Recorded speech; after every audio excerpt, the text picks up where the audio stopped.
Hi everybody, today we are installing this wooden spice rack from Ikea and we're going to use it to organize some books. This rack was very simple to install. It took me less than 5 minutes to put it together and it cost me $10.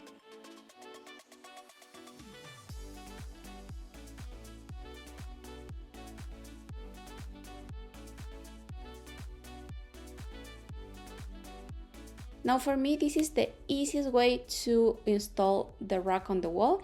And basically you just need some painter's tape, put it just like this, and remember to make holes where the screws will be. Later on, just add this tape to the wall and you have the perfect distance and you know exactly where the screws have to be on the wall. Finally, insert the rack and that's it.